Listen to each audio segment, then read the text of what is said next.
I recorded this whole video and it's now garbage.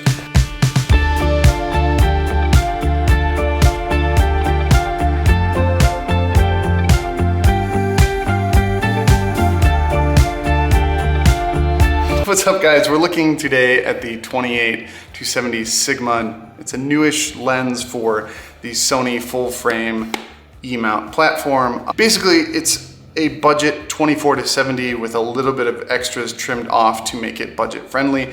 Sigma has produced a 24-70 2.8 lens in the past for the Sony platform, and it runs I think $1,200 to $1,500 depending again on if it's gray market or US or whatever that has to do with warranties. This lens, however, is sort of the answer to what, a year ago or so, maybe 2 years, I was looking at budget 24-70 2.8 lenses, and I came up with this Tamron 28-75 lens. Now, for photos, this lens is great. There's no complaints as far as that goes. What my complaints are when you're looking at a Tamron versus every other lens that you can put on a Sony camera is sort of in the form factor and the design.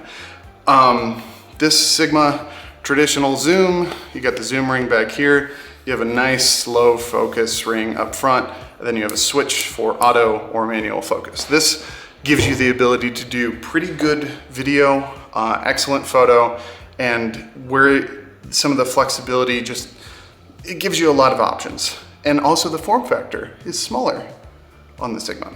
Now, with the Tamron, you have the zoom ring out in front, which I don't know what the point of that is. Maybe it's a photocentric feature. The focus ring is this tiny, super quick, loose ring in the back, which if you're trying to focus pull and all of the weight is in the back of the camera and you're just basically wobbling your lens around, that's not really great. So as far as some of the practicalities, the zoom ring is literally backwards from every other lens that exists in the world. I think Nikon does this, so maybe this is a Nikon influence thing. I have no idea. But when I was looking for this lens, it was the best budget. It was $850, I believe, when I was looking for lenses. And the G Master 24-70 variant with a 2.8 aperture, I think is around $200 to $2,200. So for me, $850 was a way smarter choice. Now that being said, this being released now makes me regret my previous Tamron purchase. My brother-in-law uses the more expensive Sigma variant of this, the true 24-70 lens. Loves it, says the focus on it is just perfect for video for what he does. And so this would be of a similar quality. It's obviously not going to be as nice, but it's going to be in the same family. Now, I've included some video autofocus with this scene here, just to let you see it move back and forth. Doesn't do a lot of hunting or bobbing back and forth, which is really nice. Again, if you're shooting with video and you have a newer Sony camera, it's going to work a lot better than some of the older ones with the contrast autofocus versus the phase detection. So if you're looking at this as far as at a video autofocus first component to your camera system, then obviously Sony G Masters are going to be quicker than this just because they're native, but it's not going to be noticeable if you have a newer style body, which means A7III, A7S III, A7R III and above, A9s, whatever it is, or the FX series cameras. That being said, the photo quality on this is really great. There's nothing that is really that much dramatically different between the Tamron and the Sigma. I don't really think it's faster or better.